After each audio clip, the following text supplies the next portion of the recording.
This week on Race for the Roster, after being dropped out of the starting 11, is striker Cyle Larin in danger of missing the World Cup squad altogether?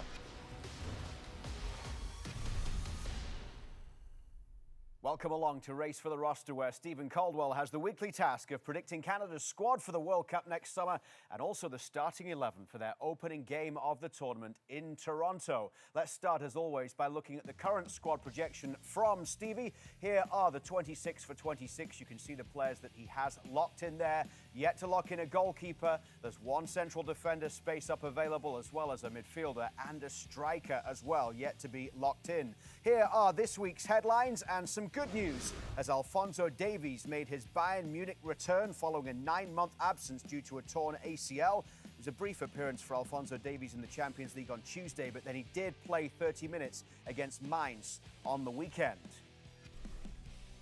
Elsewhere, Ismail Kone scoring for Sassuolo for a second consecutive week. Stunning goal this time against AC Milan at the San Siro, and the 2-2 draw knocking Milan out of top spot in the Serie A table.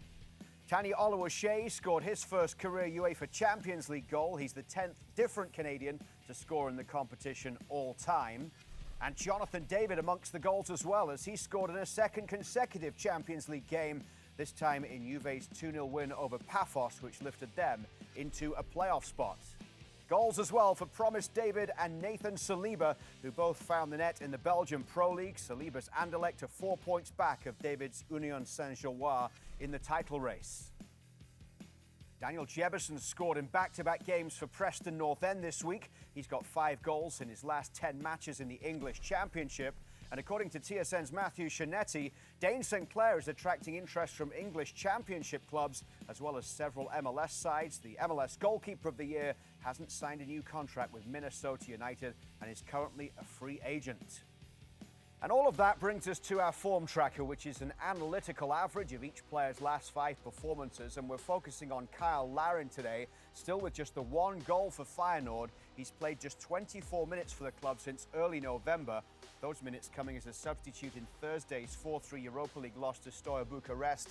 Feyenoord had led 3-1 in the game, and after the match, manager Robin van Persie said his 4 substitutes, including Larin, were very poor. So, Stevie, we talked a lot about Cyle Larin and the need for good club form to try and make sure he was in Jesse Marsch's 11 for the World Cup, let alone the 26. But do you see right now there's a danger he might not make the World Cup at all? I think there is a danger of that, Luke. He's dropping rapidly, and that's because of his lack of form. It's because of the fact that he is not consistent enough with his performances. He's not getting enough minutes. And so when you look at the squad and you see the competition in that position, Larin's a player that, as you know, I had him in the team in the start 11 for a long, long time, expecting that form to come, but he's not shown us any signs of that. So he's probably looking over his shoulder now, especially with Jebbison doing really well in the Championship, scoring strikers' goals, great goals that we saw there.